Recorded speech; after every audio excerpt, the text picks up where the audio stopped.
Sewaktu masih duduk di bangku sekolah, ia mengaku tidak terlalu mampu secara akademis.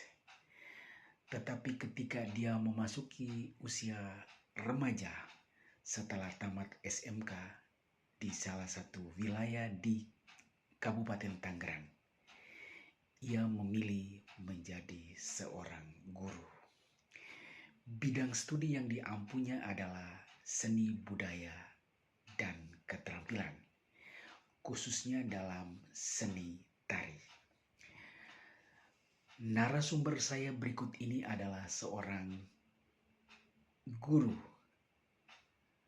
gadis yang masih berusia 18 tahun. Ia mengajar di salah satu sekolah dasar di wilayah Cikupa. Sekalipun ia mendapat gaji jauh dari UMR, ia tekun melaksanakan tugas pelayanan ini. Bagaimana sesungguhnya atau cerita detail tentang pilihan menjadi seorang guru? Mari kita ikuti perbincangan saya berikut ini bersama dengan Junita Dwi Nur Halisa belum lama ini. Oke. Selamat berjumpa kembali di channel saya kali ini. Pada hari ini saya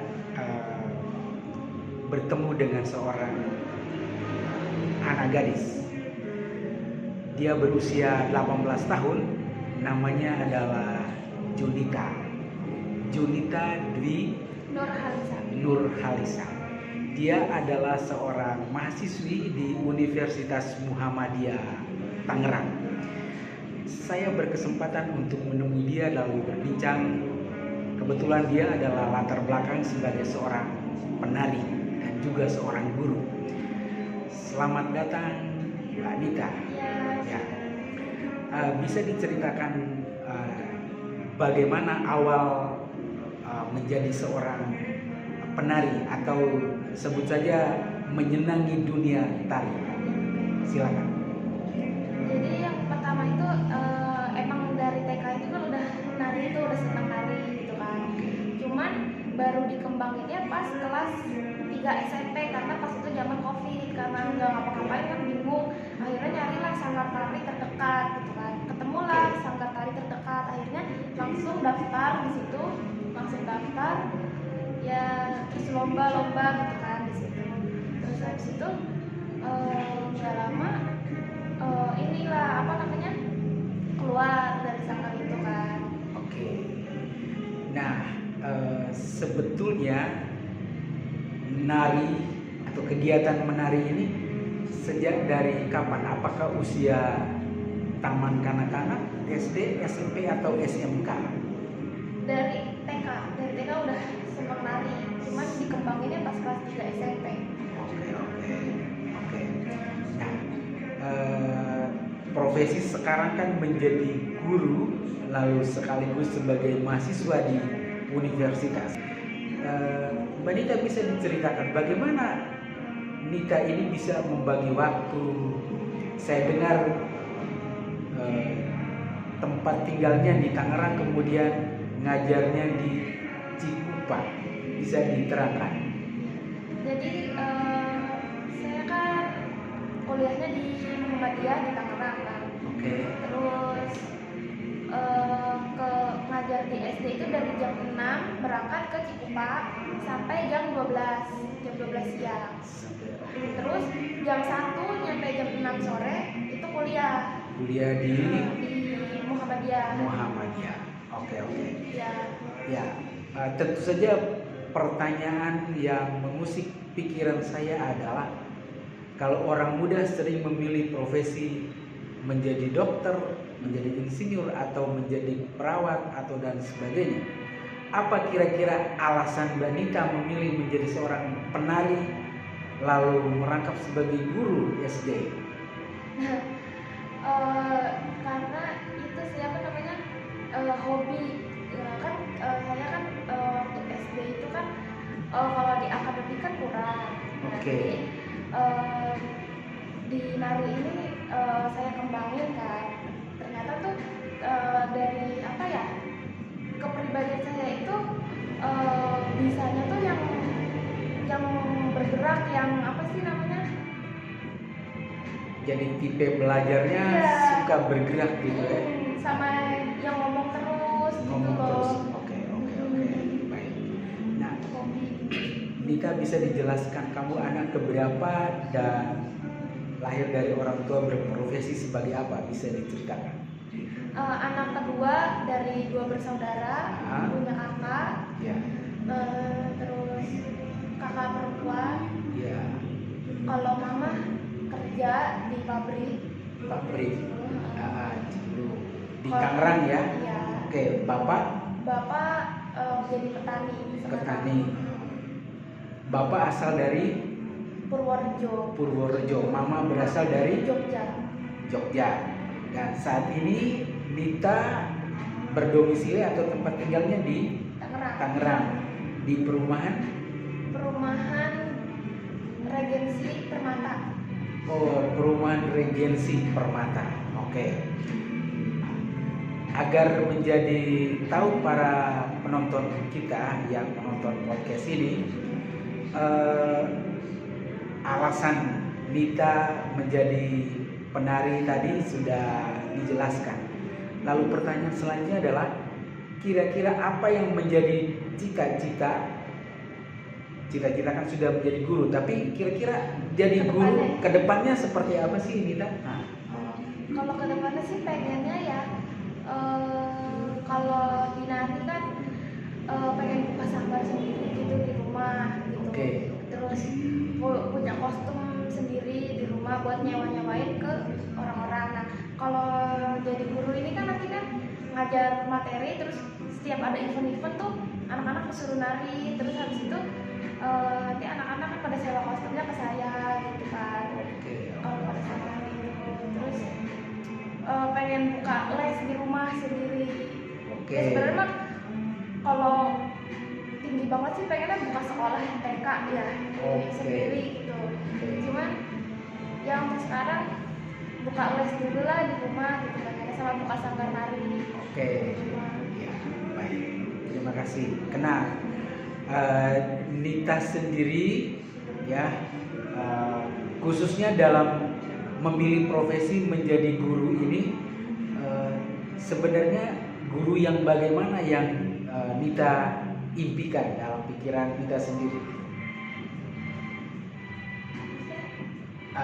Profesi guru, tetapi ya guru yang seperti apa? Maksudnya apakah hanya sekedar mengajar tari ataukah ya mengajar? Kan saya kalau ngeliat anak-anak tuh ada yang kayak saya gitu ya, sifatnya gitu, jadi pengen ngajar, belajar yang menarik, yang seru gitu, yang bisa praktek juga, anak-anak tahu secara langsung gitu ya. Misalkan kalau misalkan PKM itu kan apa yang namanya Garuda, kita kasih lah contohnya bawa alatnya langsung gitu, biar anak-anak ngerti, nggak cuma kita kasih Garuda tapi anak-anak nggak tahu Garuda itu apa gitu kan, hewan apa gitu.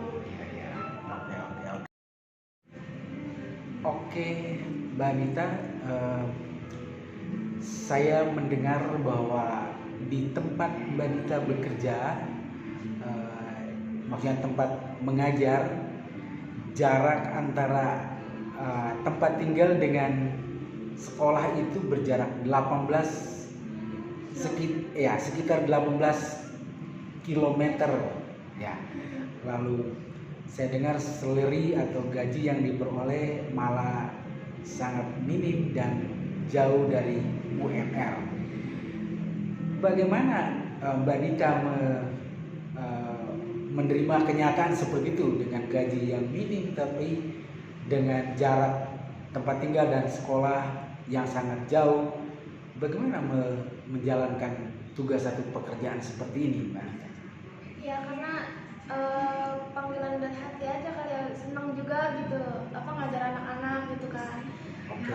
Terus selain itu juga lingkungannya mendukung gitu, dari guru-gurunya juga, kepala sekolahnya juga udah baik banget kan. Kalau misalkan saya nyari ke tempat yang lain yang lebih dekat gitu kan belum tentu dapat semua itu gitu. Oke. Yang pasti bahwa dari pekerjaan menjadi guru ini ada hikmahnya. Pertama, bisa mengajar ekskul menari, apalagi tadi? Ya, bisa menyewa kostum tari, sama menerima make jasa up make ya. up. Oke. Jadi ini sebut saja hikmah dari pekerjaan yang dijalani Mbak Nita sekarang ya. Iya. Oke. Saya mau dengar cerita panggilan untuk menari atau request mendapat undangan yang paling jauh Mbak Nita menari itu di daerah mana? Di Lampung waktu itu tari dolala acara pernikahan. Oh, acara pernikahan. Tahun lalu atau tahun ini atau 2 tahun yang lalu? Pas kapan ya? Lupa juga saya. Oh. SMK kayaknya. Oh, waktu masih di SMK ya? Kelas 1 SMK kayaknya. Oh, SMK. SMK-nya di SMK 2 Kabupaten Tangerang. SMK 2 Kabupaten Tangerang. Sama Ya. waktu itu kan pernah masuk TV juga kan. Cuman Oke. syutingnya daerah sini gitu. Oh, oke. Daerah sini. Oke. Nah, sewaktu menjadi murid SMK, saya dengar Mbak Nita rajin mengikut sanggar gitu. Bisa diceritakan? Dari awal mulai ikut sanggar. Iya. Jadi mulai dikembanginnya itu kan kelas 3 SMP itu mulai COVID kan. Jadi bingung tuh mau ngapain kan, gak ada kegiatan. Akhirnya nyari sanggar di sanggar terdekat. Terus habis itu daftarlah ke sanggar itu. Nah pas udah daftar itu langsung lah ikut lomba-lomba dari sanggar itu, diajak kemana-mana gitu kan. Terus habis itu dari situ karena ada suatu hal yang gak kuat lah untuk intinya biayanya. Oh, ya kan? biaya. Karena kan itu modalnya cukup besar. Di hari ini modalnya lumayan. Akhirnya keluar dari sanggar itu, ternyata ada tawaran lagi dari orang nih, ada sanggar cuman dia khusus Jawa gitu, khusus Jawa doang, Jawa Tengah, tari dolalak. Nah di tari dolalak ini sama sekali nggak bayar, justru kita yang dibayar kalau misalkan ada panggilan-panggilan nari dari nikahan gitu kan. Kalau sanggar yang pertama ini kan lebih fokusnya ke lomba-lomba ya, jadi kan kita bayar lomba, bayar kostum, bayar make up gitu, terus transport gitu kan, terus bayar bulannya juga gitu kan. Nah tapi kalau di sanggar yang kedua ini kostum udah disediain, make up udah disediain gitu, tapi dia bukan yang lomba gitu, tapi event-event job-job dari orang nikahan, sunatan gitu, terus festival-festival gitu, undangan-undangan gitu. Terus nanti kita yang dibayar justru. Oke. Sampai sekarang masih di situ. Sampai sekarang ya. Berarti total berapa jumlah sanggar yang Mbak Nita ikuti? Kurang lebih ada 6 mungkin. Ada 6 sanggar. Iya. Oke.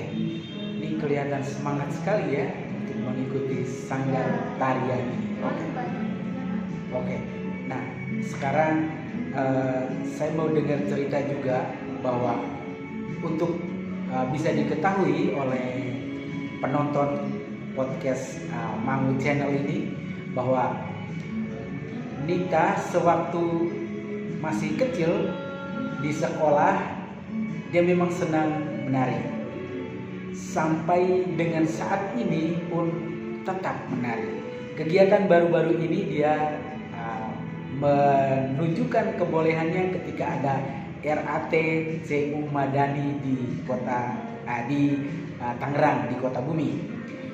Jadi kali ini saya ingin mendengar cerita lebih detail bagaimana masa kecilnya, kemudian di sekolah seperti apa, kok tiba-tiba memutuskan menjadi guru dan menjadi pelatih tari. Silakan Mbak Nita. Ya lanjut ya. Ya. Kalau waktu SD sebenarnya kan saya itu udah mulai sebenarnya untuk sekolah tuh saya seneng banget mulai sekolah tuh dari umur 3 tahun. 3 tahun itu saya PAUD, 4 tahun saya PAUD, 5 tahun saya TK, 6 tahun mulai SD. Dan itu sebenarnya untuk sekolah tuh seneng gitu ketemu teman-teman, cuman apa ya, kalau di akademik itu kurang gitu karena apa sih namanya, waktu SD aja mulai bisa baca itu kelas 4 SD. Terus saya juga apa namanya, kalau setiap guru nerangin itu saya jalan-jalan aja kan gitu. Terus tulisan juga jelek, belum bisa nulis juga waktu SD. Terus sampai apa ya, di rapot tuh nilai C semua kan. Nilai C semua. Iya, B, C gitu, nggak ada yang A malahan. Terus habis itu ya sampai guru-guru tuh ada ini apa, sampai saya dikasih nama panggilan Juminten, karena Juminten tuh kayak dablek gitu, bahasanya apa ya? Oh, oke. Iya. Oke. Bandel lah gitu. Oh, bahasanya. bandel ya. Oke. Baik. Jadi pemirsa, ini adalah tipe orang yang memang tiap orang mempunyai kecenderungan belajar itu beda-beda. Ada yang belajar itu suka bergerak, kemudian bisa paham itu pelajaran. Nah, tipe Banita ini seperti itu. Jadi dia mesti jalan, bahkan sampai dengan kuliah pun katanya dia sambil jalan-jalan juga. Iya. Ya. Karena bergerak-gerak sampai nari-nari. Oke.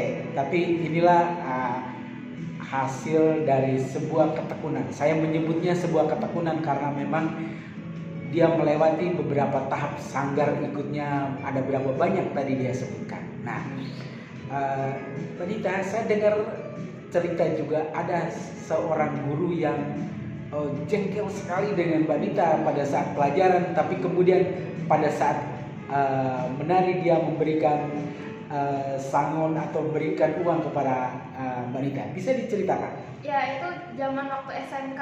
Waktu SMK itu kan kelas itu kan penuh ya sekolahnya, jadi kita pakai gudang. Jadi gudang itu dibuat kelas. Nah, terus ada sekatan itu bukan dari tembok, dari triplek. Jadi kalau kelas ini bersuara di sini kedengeran, terus kalau kelas satunya bersuara di sini kedengeran gitu kan. Nah, pada saat itu saya ini ketawa kenceng banget sampai gurunya keberisikan mungkin ya, terus nyamperin lah, tadi siapa yang ketawa kenceng banget gitu kan. Akhirnya benar-benar saya diomelin, saya sampai ke kantor gitu kan, sampai dibilangin gini, terus saya minta maaf tapi nggak dimaafin sampai beberapa hari gitu kan. Nah, terus akhirnya di sekolah itu ada apa sih, Pentas. iya, pentas gitu lah. Ya udah tuh cobalah nari gitu kan di acara itu gitu. Pas nari ternyata gurunya seneng sampai dimasukin status tuh kan. Ternyata gurunya seneng. Terus habis itu gurunya juga ikutan nyawer. Terus aku, lah bukannya waktu itu apa ya, nggak seneng ya sama saya, kok tiba-tiba nyawer gitu. Terus di belakang panggung gurunya nanyain kayak, kamu bisa nari kok, tarian itu biasanya ditariin untuk cowok, untuk laki-laki, kok kamu bisa pakai topeng lagi gitu kan topeng itu berat gitu kan. Emang nggak berat gitu kan. Ya saya bilang ya sebenarnya berat gitu. Terus pernafasan tuh kurang, apalagi sambil gerak kan. Terus ngelihat penglihatan juga kurang karena bolongan kan kecil banget kan, apalagi sambil nari. Sebenarnya jarang yang bisa gitu kalau perempuan gitu kan. Kalau laki-laki kan tenaganya lebih besar gitu. Oke. Gitu. Nah, ini ada kisah lain atau pengalaman lain juga yang dialami oleh Banita adalah ketika bersama-sama dalam satu sanggar, ya istilahnya dia dimusuhin oleh teman-temannya. Tapi ketika dia dimusuhin itu, dia mengikuti salah satu kegiatan lomba justru menjadi juara satu. Banita, bisa diceritakan tentang pengalamanmu itu? Ya, jadi kan saya ini ya misalkan pengen kan saya fokus ke satu sanggar doang, terus di Jawa Tengah ya kan. Nah, karena saya pengen coba tarian lain, coba dari daerah lain gitu kan, akhirnya saya masuklah ke sanggar reok ya kan, dari Jawa Timur. Nah, pas sudah masuk itu ternyata di reok itu kan ada beda-beda tarian. Kalau untuk perempuan itu memang jatil ya kan, jatil, terus ganong sama klono sewandono. Nah, ganong sama klono sewandono ini untuk laki-laki sebenarnya, cuman saya pengen nyoba aja gitu loh, nyoba hal baru. Ternyata saya bisa di tarian klono sewandono. Nah, akhirnya pas saya bisa di situ, banyaklah yang kayak ngebully dari fisik gitu kan, dikatain lah macam-macam banyak gitu kan, sampai dijauhin, sampai ngajak-ngajak yang lain buat gak suka gitu. Terus karena di situ saya sakit hati kan, terus sedih gitu kan, ya udahlah, saya nggak lama dapat ada info lomba gitu kan. Akhirnya saya izin ke ketua sanggar kayak, Pak, ada lomba nih, gimana ya kira-kira gitu kan, boleh apa enggak saya lomba di sini pakai tarian ini gitu, tarian Klono Sewandono ini gitu kan. Emang kamu bisa gitu kan, padahal kan ini tarian cowok gitu kan, tapi nggak apa-apa, bagus, coba aja gitu. Nggak taunya ternyata dapat juara 1 pas lomba itu. Nah, pas dapat juara 1 itu malah semakin panas tuh si teman-teman aku ini. Gitu. Baik. Jadi pemirsa yang budiman, itu adalah buah dari ketekunan. Sekali lagi, karena dia tidak mempedulikan bulian dari teman-temannya, dia tetap menghadapinya, dia tidak putus asa, dia pantang menyerah, dan akhirnya menjadi juara pada kegiatan lomba tersebut. Job-job Sabtu Minggu gitu kan. Nah, ketika di situ ternyata pas baru masuk nari, langsung diarahin untuk nyoba beda tarian. Dan beda tariannya ini kebanyakan cuman cowok yang bisa, cewek itu jarang ada yang bisa tarian ini gitu. Jadi kan di Reok Ponorogo itu ada penari jatil, ganong, klono sewandono. Nah, kalau cewek-cewek kan jatil ya, terus ditawar kayak coba nari klono sewandono, itu pakai topeng kan. Nah, akhirnya narilah kan. Ternyata bisa kan. Pas saya mau mau ngelanjutin itu, banyaklah yang ngejatuhin di situ, teman-teman sendiri yang cewek-ceweknya gitu, yang kayak ngata-ngatain lah, banyak ngatain fisik lah, banyak yang kayak gitu. Nah, karena saking saya keselnya, saking sakit hati lah ya dikatain kayak gitu kan, akhirnya besoknya itu ada info lomba. Nah, ada info lomba, saya izin sama ketua reoknya ini, Pak, besok ada lomba di sini, saya izin ya Pak pakai tarian ini untuk lomba di sini gitu, tarian yang cowok, tarian yang jarang orang bisa itu. Nah, saya minta latih lah sama pelatihnya ini, Pak, saya mau lomba tari ini, kira-kira gimana Pak? Yaudah ayo latihan. Nah, saya ke rumahnya langsung nih, si pelatihnya ini ke rumahnya langsung, pelatihnya ini saya latihan di situ kan.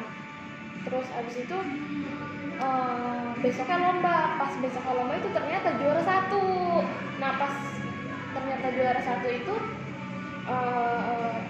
saya latihan lagi ke sanggar itu, ternyata si orang itu makin gak suka gitu. Ternyata orang itu makin gak suka, sampai ya gitulah, diejek, gituin lah pokoknya, banyak macam-macam lah. Sebutannya dibully ya? Iya, dibully. Ramean, hampir semua tuh ngebully lah gitu. Dibully lah. Terus habis dibully itu saya mikir, walaupun saya di sini berkembang, tapi saya nggak nyaman lingkungannya. Saya diginin terus gitu kan, disakitin terus. Akhirnya saya izin lah keluar ke ketuanya ini, izin Pak, gini gitu kan. Ya, bapaknya juga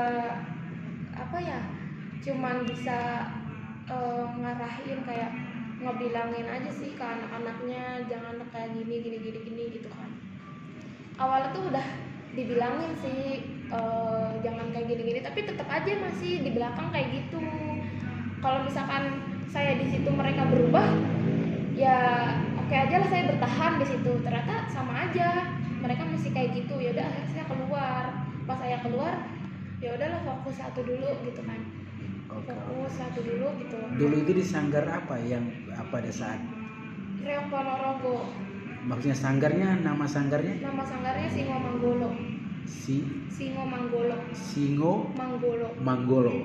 Di tempat itu yang kita merasa bahwa teman-teman tidak cukup bersahabat dengan kita. Jadi istilahnya kasarnya dibully gitu ya? Iya gitu. Oke. Nah, jadi pengalamanmu ini sungguh ini, tapi akhirnya jadi pindah. Akhirnya dari situ yang saya kemarin lomba 21 itu saya nyobalah tarian yang ganong. Kan tadi saya bilang di Riok itu ada jatil, ganong, sama Kelono Sewandono. Nah Kelono Sewandono ini kan saya udah juara 1. Nah kalau jatil ini emang penari cewek, emang udah pada udah bisa semua lah kalau cewek-cewek. Nah yang ganong ini saya mau cobalah tari ganong gitu kan. Nah pas saya nyoba tari ganong, nah di sekolahan itu kan ada acara tuh. Nah saya latihan nih tari ganong sendiri di rumah.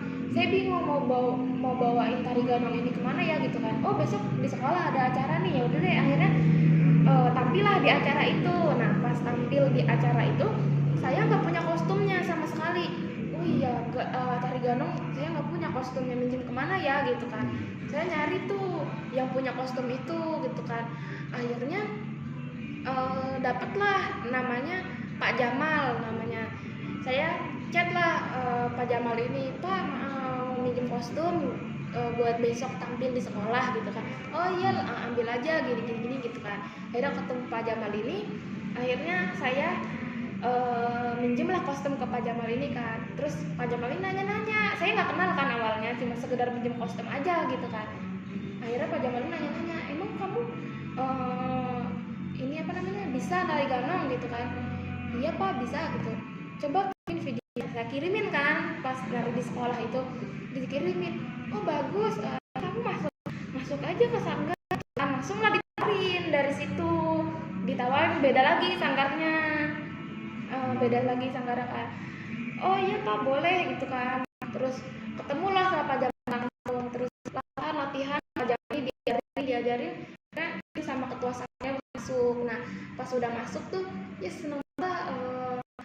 Di situ cowok semua, ceweknya saya sendiri. Kan tarian cowok sebenarnya, jadi saya bisa gitu. Jadinya orang gitu kan. Terus akhirnya saya nari itu banyak lah yang seneng gitu. Terus udah itu saya jadi masuk itu gitu. Sanggar yang apa itu? Keberapa ya? Tadi ceritakan ada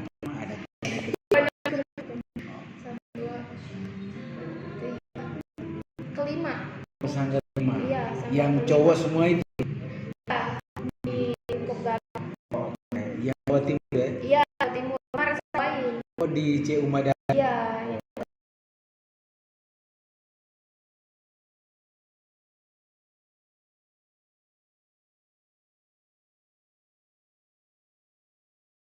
Nggak dibayar pas ngejob nari itu nggak dibayar sama orang ini ya kan. Itu udah hampir berapa kali ya, 3 kali sampai dia minjem barang pun nggak dibalikin gitu. Dan pada akhirnya nih terakhir kalinya itu saya kan nyewa kostum ke dia. Itu belum fix nyewa 7 kostum, satunya itu 130. Jadi kalau total keseluruhan 900-an ya kan, 900-an lebih. Nah terus dari kan saya nyewa kostum ini karena anak-anak yang nyewa ke saya, sedangkan saya belum punya nih kostumnya. Jadi ada orang sewa kostum ke saya, tapi saya belum punya nih kostumnya, jadi saya ngambillah ke orang buat disewa lagi gitu kan. Nah si anak-anaknya ini kan belum pasti ya jadi atau enggaknya. Nah terus saya bilang lah ke orangnya ini langsung, Mbak nanya-nanya dulu ya, soalnya dia juga belum terjadi enggak gitu kan. Terus habis itu kalau akan saya fix, saya bayar DP-nya gitu kan, sedangkan saya belum DP sama sekali.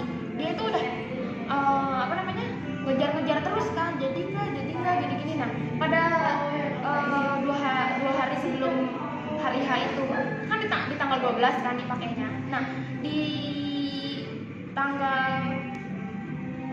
10-nya itu saya udah ngebatalin, maaf ya Mbak nggak jadi, soalnya dari anak-anak juga nggak ada kepastian gitu kan. Terus habis itu nggak jadilah. Tapi tiba-tiba pas tanggal 12-nya itu kan saya udah ngebatalin ya H-3 itu, tapi pas tanggal 12-nya itu dia ini udah di sini kostumnya tolong diambil ya. Terus saya kaget dong, loh kan saya sudah ngebatalin, dan saya juga dari awal udah bilang kalau misalkan saya jadi saya TF DP-nya, sedangkan saya belum DP sama sekali gitu kan. Akhirnya dicecer tuh, disuruh bayar 900.000. Nah pada saat itu kan mau menjelang hari ibu. Nah otomatis saya nabung buat ngadoin mamah kan, buat ngadoin hari ibu itu. Nah habis itu dia maksa untuk bayar, padahal saya sendiri juga udah bilang gak jadi gitu kan. Terus dia maksa tuh, nggak tahu, memang orang itu saya udah kena tipu tuh udah berkali-kali, dan ini yang terakhir ini Desember kemarin ini. Nah habis itu dia ngancem tuh, awalnya ngancem kayak kalau misalkan kamu nggak bayar, aku punya lo kenalan kamu ngajar di mana gitu kan. Jadi dia pengen ngejatuhin karir saya gitu, pengen cari tahu kepala sekolahnya saya gitu. Itu yang kamu ngajar mama saya kenal loh gitu. Jadi dia bilangnya mama dia tuh kenal sama kepala sekolahnya yang aku ngajar di SD itu gitu kan. Ya saya juga sebenarnya nggak takut ya gimana ya, nyangkut ke karir juga kan, takut juga kan ada tekanan di situ. Terus habis itu dia juga bilang harusnya kamu dulu tanggung jawab dong, gini kata dia gitu kan. Sedangkan saya nggak salah ya kan. Akhirnya justru saya yang merasa kena tipu gitu loh. Buktinya juga ada, buktinya banyak. Terus justru saya yang kena tipu gitu. Cuman karena saya takut ya, terus juga sebenarnya saya diemin tuh awalnya, tapi dia malah ini ngechat mama saya. Jadi mama bilang, "Rin, ini kamu yang kostum begini." Akhirnya mama saya kepikiran dong. Nah dari situlah saya bayar kostum itu sebesar 900.000 ke dia. Biar apa? Biar pertama gak nyangkut ke karir saya, kedua biar mama gak kepikiran gitu loh. Aku gak mau kan mama kepikiran kan masalah kostum ini. Kalau gak saya bayar tuh dia ngechatin mama terus gitu kan. Nah sebenarnya saya mau bayar itu gak ada duit kan. Nah yang tadi saya bilang pas ada acara hari ibu itu saya udah ngumpulin duit kan sebesar hampir 1 juta. Itu buat kado mama kan sebenarnya. Cuman ya udahlah bayarin aja daripada nanti kenapa-napa gimana semakin berisik itu orang gitu kan. Akhirnya ya udah semua saya kasih duitnya 900.000 itu. Akhirnya pas hari ibu nggak jadi saya kan ngasih kado. Terus sebenarnya ya mama juga nggak terlalu ini banget sih minta gitu, soalnya kan emang setiap tahun saya selalu ngadoin. Cuman tahun ini kok kenapa gitu tumben gitu kan. Cuman mama nggak nanya apa-apa sih, cuman ya udah gitu. Terus nggak lama saya dapat info lagi dari orang, ternyata dia kena tipu sama orang yang sama yang dia tipu saya itu. Dia kena tipu 3 juta. Kena tipunya karena kerjaan, dia jadi calo di PT tersebut gitu. Nah langsung kena batunya. Iya, terus saya punya temen tuh, saya juga ketipu nih sama dia gini. Ya udah tuh akhirnya ternyata memang banyak yang ditipu sama dia.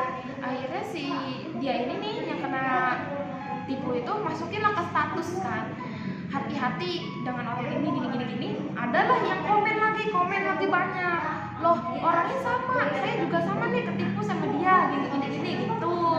Nah ada orang yang udah ke rumahnya langsung, kayak ternyata orang tuanya yang menipu ini ngebela anaknya kayak ya intinya kita udah ada apa ya, baiklah mau minta tanggung jawabnya mana gitu, mau minta dibalikin lah duitnya, tapi orang tuanya justru malah marah-marah ke kita yang para korban ini. Nah